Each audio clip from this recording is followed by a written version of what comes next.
नमस्कार, मी ईशा जगताप. हितगुजमध्ये आपलं स्वागत आहे. या विशेष कार्यक्रमातून आपण तज्ज्ञांकडून विविध आजारांची माहिती जाणून घेतो आणि सुदृढ आरोग्याचा जणू मंत्र मिळवतो. आज आपण व्हॅस्क्युलर अर्थात रक्तवाहिन्यांच्या आजारांसंबंधित सविस्तर माहिती जाणून घेणार आहोत. प्रेक्षक हो, रक्तवाहिन्या या शरीरात रक्ताभिसरणाचं महत्त्वाचं काम करतात. त्यामुळे जर त्यांना काही इजा झाली, त्या जर कमकुवत झाल्या, तर त्याचा परिणाम हा आपल्या पूर्ण शरीरावर होऊ शकतो. म्हणूनच रक्तवाहिन्यांचे आजार कोणकोणते असतात, त्या कायम सुदृढ कशा ठेवाव्या, याबाबत आज आपल्याला मार्गदर्शन करण्यासाठी कार्यक्रमात सहभागी झाले आहेत वरिष्ठ डॉक्टर धनेश कामेरकर, जे रुबी हॉल क्लिनिक येथील व्हॅस्क्युलर व एंडोव्हॅस्क्युलर विभागाचे प्रमुख आहेत. त्यांनी टोपीवाला नॅशनल मेडिकल कॉलेजमधून MBBS पदवी मिळवल्यानंतर मुंबई विद्यापीठातून जनरल सर्जरीतून मास्टर्स केलं. त्यानंतर त्यांनी युनायटेड किंगडमच्या royal college of surgeons of इंग्लंडमधून व्हॅस्क्युलर सर्जरीचं प्रशिक्षण घेतलं. व्हॅस्क्युलर सोसायटी ऑफ इंडियाची फेलोशिप देखील त्यांनी मिळवलेली आहे. सोसायटी ऑफ व्हॅस्क्युलर सर्जरीचे ते व्हाईस मेंबर आहेत, जी आंतरराष्ट्रीय स्तरावरील सोसायटी आहे.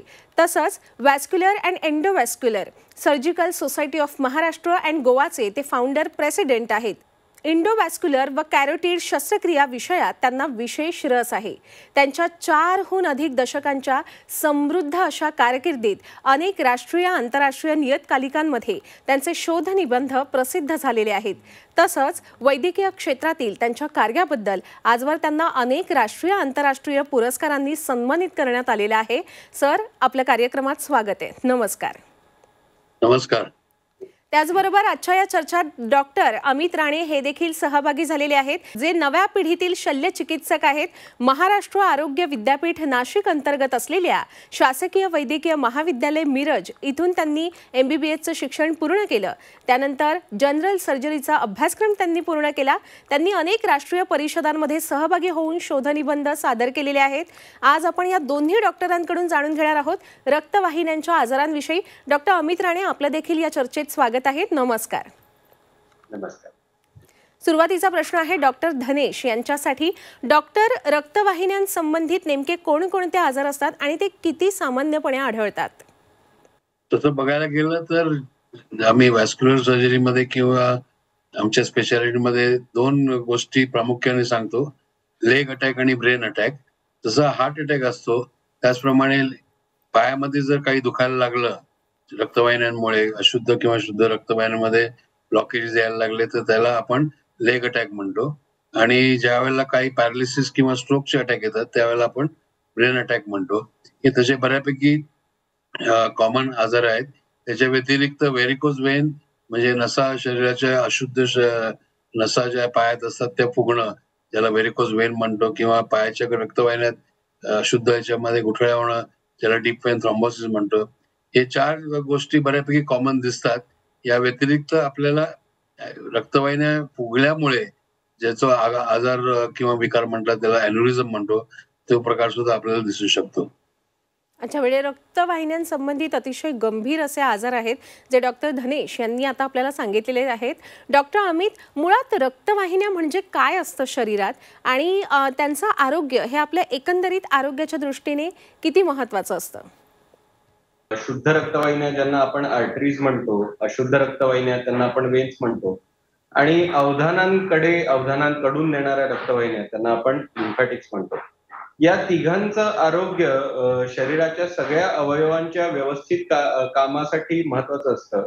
त्यातल्या आजारांमुळे आपल्याला पायाच्या, पोटाच्या, आतडीच्या, मेंदूच्या सगळ्या इतर महत्वाच्या अवयवांना होणाऱ्या अभावामुळे वेगळे आपल्याला आजार हे तयार होत असतात. अच्छा, खरं तर डॉक्टर, कोणताही आजार जेव्हा आपल्या शरीराला जडतो त्याआधी आपलं शरीर त्याचे संकेत आपल्याला देत असतात, काही लक्षणं जाणवतात. रक्तवाहिन्यांच्या आजारांची काही लक्षणं आपल्याला जाणवतात का? आणि अशी कोणती लक्षणं असतात ज्यांकडे जर आपण वेळीच लक्ष दिलं नाही तर ते जीवघेणं ठरू शकतं? डॉक्टर धनेश. लेग अटॅक आणि ब्रेन अटॅक जसं मगाशी म्हणालो, तर लेग अटॅक म्हणजे ज्या वेळेला पायाच्या रक्तवाहिन्या हळूहळू बारीक व्हायला लागतात, त्यावेळेला तुम्हाला चालल्यानंतर पाय तुमचे पोटरीमध्ये किंवा मांडीमध्ये पाय दुखायला लागतात आणि थांबल्यानंतर ते दुखणं थांबतं. ह्याला आम्ही इंटरमिटंट क्लॉडिकेशन किंवा लेग अटॅक म्हणतो. आणि या वेळेला हे जी या परिस्थितीमध्ये उपचार लवकरात लवकर सुरू केले तर पुढे त्याचं गँग्रीन मध्ये रूपांतर होत नाही. पण यावेळेला जर दुर्लक्ष केलं लेग अटॅक मध्ये तर त्याचं गँग्रीन मध्ये रूपांतर होऊ शकतं आणि गँग्रीन झाल्यानंतर बऱ्याचदा पाय काढायची नामुष्की येऊ शकते, ज्याला आपण अॅम्प्युटेशन म्हणतो. तर ती होऊ नये म्हणून पाय वाचवण्यासाठी आपल्याकडे बरेच उपचार पद्धती आहेत, ज्यावेळी आपण रक्तवाहिन्यांचे ब्लॉकेजेस वरती ट्रीटमेंट देऊ शकतो. त्याचप्रमाणे ज्या वेळेला ब्रेन अटॅक म्हणतो तेव्हा तुम्ही मगाशी म्हणालात की बॉडी आपल्याला संकेत देत असते. तर ज्या वेळेला ब्रेन अटॅक किंवा TIA म्हणतो, ट्रान्झिशनल इस्केमिक अटॅक, सुरुवातीला हे मिनी स्ट्रोक म्हणून येतात आणि ती एक बॉडीची एक संकेत असते की रक्तवाहिन्यांचा आजार तुम्ही ओळखा, म्हणजे म्हणजे ज्या नेमकं काय मेंदूकडे रक्त जाणवतं घेऊन त्या जातात. दरम्यान आपल्याला तर डॉक्टर? त्याच्यासाठी तुम्हाला मग पुढचे स्कॅन वगैरे अँजिओग्राफी करायला लागते आणि हे पुढचे ट्रीटमेंट जे आहे ते पुढचे पूर्ण मेजर पक्षाघात होऊ नये म्हणून आपल्याला करायला लागतात. त्या 2 गोष्टी नक्कीच आपल्याला आधी ओळखून त्याच्यावरती उपचार करायला लागतात. अगदीच. डॉक्टर अमित, हाच प्रश्न तुमच्यासाठी आहे की जसं डॉक्टरांनी सांगितलं की काही म्हणजे मायनर अटॅक यायला सुरुवात होते, पण अगदी सामान्यपणे अगदी सुरुवातीच्या जेव्हा स्टेज असते तेव्हा कोणती लक्षणं आपल्याला जाणवतात? डॉक्टर अमित. सगळ्यात महत्वाची लक्षणं म्हणजे पायाच्या बाबतीत म्हणायचं, हाताच्या बाबतीत म्हणायचं तर चालताना पाय दुखणे किंवा आतडीच्या बाबतीत म्हणायचं तर जेवणानंतर एक अर्धा एक तासांनी पोट दुखणे. तसंच मेंदूच्या रक्तवाहिनीच्या बाबतीत म्हणायचं तर आपल्याला थोडा रक्तवाहिन्यांचा अभाव झाला तर डोळ्यासमोर झडपा येणे, डोळ्यासमोर दिवे चमकणे किंवा थोडासा एक सुरुवातीचा जो अटॅक असतो तसं त्रास होणे या सुरुवातीच्या सूचना असू शकतात.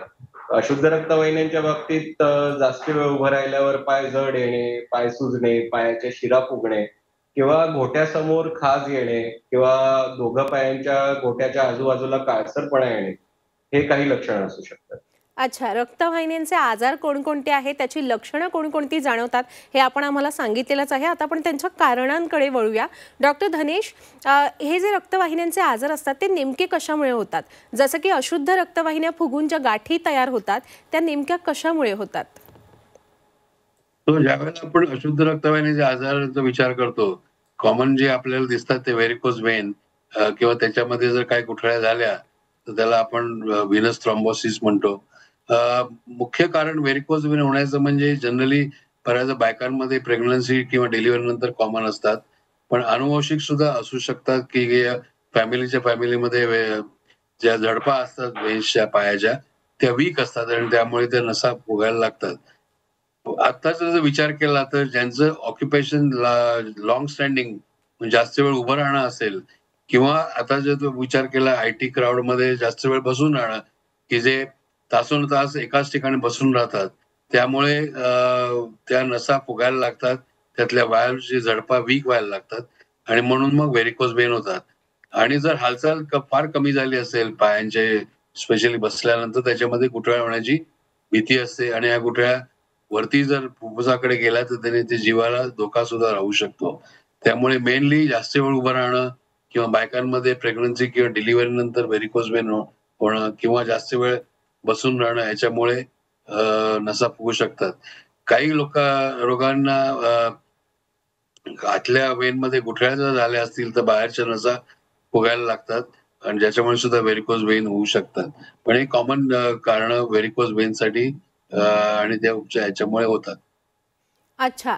डॉक्टर अमित, डॉक्टर धनेश यांनी सांगितलं की काही आजार रक्तवाहिन्यांचे हे अनुवंशिक असू शकतात, काही आजार हे गरोदरपणात होऊ शकतात. पण हे आजार होण्यासाठी काही विशिष्ट वयोगट असतो का, किंवा आपली जी बदलती जीवनशैली आहे ती याला कारणीभूत आहे का? जसं सरांनी आपल्याला आधीच सांगितलं की कुठल्या पेशंट्समध्ये कुठल्या लोकांमध्ये हे आजार व्हायची शक्यता असते. पण तसं वयोगट बघितलं तर शुद्ध रक्तवाहिन्यांचे आजार उतरत्या वयोगटाकडे जास्ती असतात. वय वर्ष 60 झाल्यानंतर हे शुद्ध रक्तवाहिन्यांचे आजार जास्ती होतात. अशुद्ध रक्तवाहिन्यांचे आजार आणि गुठळ्या याला वयाची तशी मर्यादा नसते. हे कमी वयात सुद्धा असू शकतात.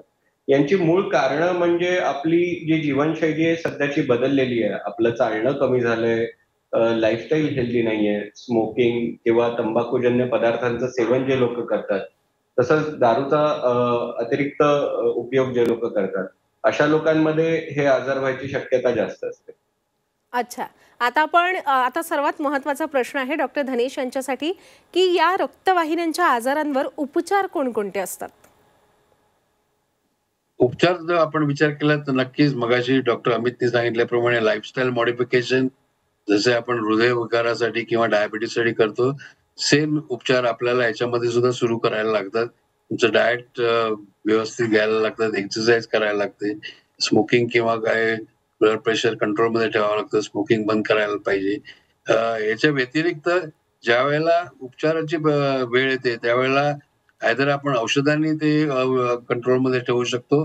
कधी-कधी या आपल्या पेशंट्सना ऑपरेशन किंवा सर्जरी लागू शकते आणि आता एंडोव्हास्क्युलर उपचार पद्धती पण उपलब्ध असल्यामुळे त्याच्या योगे सुद्धा या पेशंटचं रक्तवाहिन्या ब्लॉकेजेस आपण काढू शकतो आणि दोघांचं जर कॉम्बिनेशन करायचं असेल, काही वेळेला एकाच पेशंटला एकाच वेळेला ओपन ऑपरेशन पण लागू शकते आणि अँजिओप्लास्टी किंवा एंडोव्हास्क्युलर पण लागू शकते, ज्याला आपण हायब्रिड प्रोसिजर म्हणू शकतो, की ज्यायोगे दोन्ही प्रोसिजर एकाच वेळेला करता येतात हायब्रिड कॅथ लॅबमध्ये. त्यामुळे पेशंटचा उपचाराचा वेळ कमी होतो, खर्च कमी होतो. अच्छा. पण बाय अँड लार्ज जी औषधं असतात त्याच्यामुळे थोडंसं रक्त पातळ ठेवण्याची आपण जनरली जसे हृदयविकारासाठी देतो त्याचप्रमाणे रक्तवाहिन्याच्या आजारासाठी सुद्धा ही औषधं चालू करतो आपण. डॉक्टर, आपण हे जे उपचार सांगितले त्यावरून रक्तवाहिन्यांचे आजार खरोखर खूप गंभीर असतात हे लक्षात येते. त्यामुळे त्यांकडे अजिबात दुर्लक्ष करू नये असा सल्ला मी प्रेक्षकांना देईन. काही लक्षणं जी डॉक्टरांनी सांगितलेली आहेत ती जाणवली तर ताबडतोब तज्ज्ञांचा सल्ला घेऊन औषधोपचार सुरू करावे. डॉक्टर अमित, एंडोव्हास्क्युलर सर्जरीबद्दल सांगा. ही सर्जरी करण्याची वेळ कधी येते? एंडोव्हास्क्युलर सर्जरीची सुरुवात जशी झाली ते सगळे पायोनियरिंग वर्क सगळ्या सिनियर सर्जन्सनी केलं होतं. त्यात आपल्या महाराष्ट्रामध्ये कामेरकर सरांचा महत्वाचा हात होता. त्यामुळे आपण आपल्या हातात आज ही सगळी ऍडव्हान्स टेक्नॉलॉजी आलेली आहे असं म्हणायला काही हरकत नाही आपल्याला. या रक्तवाहिनीच्या ऑपरेशन्समध्ये एंडोव्हास्क्युलर टेक्निकमध्ये अगदी सुईच्या माध्यमातून आपण धाग्यावर जसे फुगे चढवून किंवा स्प्रिंग चढवून स्टेंट टाकून रक्तपुरवठा पूर्वरित करू शकतो. त्याच बाबतीत आज टेक्नॉलॉजी एवढी ऍडव्हान्स झालेली आहे की अगदी जर रक्तवाहिनी कडक कॅल्शियम सारखी सुद्धा झाली असेल तर तो कॅल्शियम कोरून काढण्यासाठी सुद्धा आपल्याला त्याच सुईच्या माध्यमातून अगदी छोट्या पंक्चरच्या माध्यमातून आपण हे ऑपरेशन करून रक्तपुरवठा सुरळीत करू शकतो. हे शुद्ध रक्तवाहिन्यांसाठी अशुद्ध रक्तवाहिन्यांसाठी दोघांसाठीही आपल्याला हे ऑपरेशन्स करता येतात. अच्छा. डॉक्टर धनेश, आपण दोन्ही डॉक्टरांनी मिळून जी काही उपचार पद्धती सांगितली, हे सगळे उपचार वेदनादायी असतात का? आणि त्यासाठी किती वेळ रुग्णांना म्हणजे किती दिवस रुग्णांना रुग्णालयात राहण्याची आवश्यकता असते? तर महत्वाचं म्हणजे ॲज अ व्हॅस्क्युलर सर्जन किंवा व्हॅस्क्युलर स्पेशालिस्ट म्हणू, की ज्यांना सर्व उपचाराचं आणि रोगाचं एक्झॅक्ट कारण आणि त्याचा प्रकार कसा कळत असल्यामुळे बऱ्याचदा या पेशंटना आपण नुसत्या औषधांनी बरे करू शकतो. काही वेळेला मगाशी सांगितल्याप्रमाणे ओपन ऑपरेशन किंवा बायपास लागू शकतं. काही वेळेला अँजिओप्लास्टी किंवा एंडोव्हास्क्युलर लागू शकतं. जर आपण बायपास ऑपरेशनचा विचार केला तर साधारण हॉस्पिटलमध्ये 5 ते 7 दिवस राहावं लागतं. अँजिओप्लास्टीचा विचार केला एंडोव्हास्क्युलर प्रोसिजरचा तर साधारण 2 किंवा 3 दिवसामध्ये पेशंटला डिस्चार्ज करू शकतो. ज्यावेळेला एंडोव्हास्क्युलर प्रोसिजर आपण करतो त्यावेळेला दुखणं हे जवळ-जवळ नसतंच. हे लोकल अॅनेस्थेसियामध्येच बऱ्याचदा करता येतं आपल्याला. त्यामुळे पेशंट ऑल द टाईम जागा असतो आणि त्यालाही कळत असतं की काय चाललंय. पण ऑपरेशन किंवा बायपास करायला लागला तर भूल देऊन करायला लागतं. पण अच्छा. बाय अँड लार्ज तसं बघायला गेलं तर दोन्ही प्रोसिजरमध्ये दुखणं हे फार कंट्रोल किंवा नसतंच. अच्छा. डॉक्टर अमित, खरं तर आजकाल अगदी लहान मुलांना सुद्धा मधुमेह जडू लागलाय. शिवाय अनेक जण धूम्रपान करतात. अनेक जणांना हाय बीपीचा त्रास असतो. या मधुमेह, उच्च रक्तदाब या आजारांमध्ये आणि जे लोक धूम्रपान करतात अशा व्यक्तींमध्ये रक्तवाहिन्यांचं आरोग्य कसं असतं? त्यांना हे आजार लवकर जडू शकतात का? नक्कीच. हे जे आजार तुम्ही आता म्हणालात साखर म्हणजे मधुमेह किंवा स्मोकिंग या सगळ्यांमुळे जसा साखरेचा परिणाम इतर अवयवांवर होतो तसाच रक्तवाहिन्यांवर पण होतो. त्यामुळे हृदयाच्या रक्तवाहिन्या, किडनीच्या रक्तवाहिन्या, हातापायांच्या रक्तवाहिन्या शरीरभर सारख्याच असतात. फक्त दुर्लक्ष या इतर अवयवांकडे होतं, त्यामुळे आपल्याला कळून येत नाही.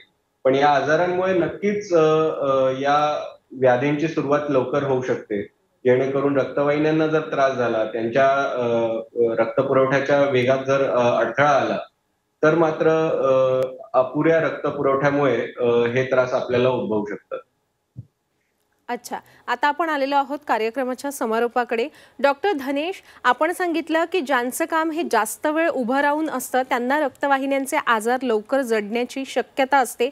अशा सर्व व्यक्तींना आणि विशेषतः वृद्धांसाठी आणि एकूणच सर्व आपल्या प्रेक्षकांना आपण काय सल्ला द्याल? रक्तवाहिन्यांचे आजार होऊ नये आणि झाले असतील तर त्यांनी काय काळजी घ्यायला हवी?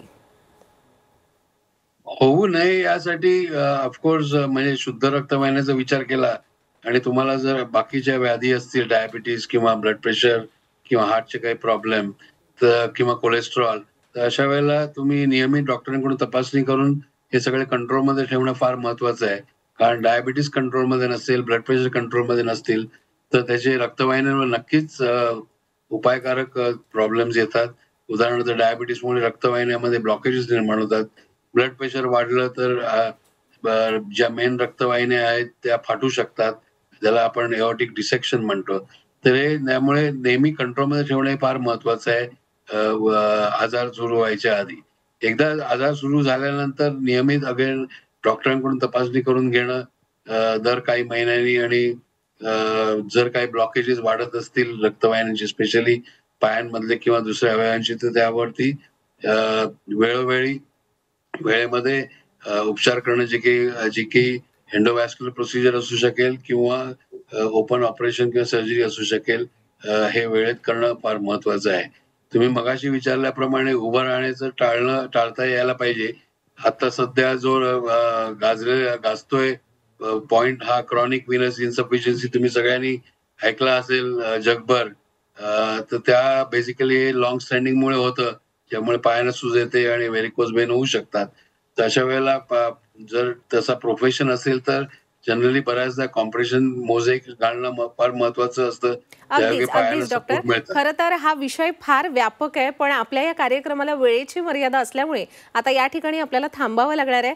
आपण दोघंही वेळात वेळ काढून या चर्चेत सहभागी झालात आणि आम्हाला एवढं मोलाचं सखोल मार्गदर्शन केलं त्याबद्दल डॉक्टर धनेश, डॉक्टर अमित, मी आपल्या दोघांचेही विशेष आभार मानते. धन्यवाद. धन्यवाद. प्रेक्षक हो, आता वेळ झालेली आहे इथेच थांबण्याची. ताज्या घडामोडींसाठी पाहत रहा झी 24 तास.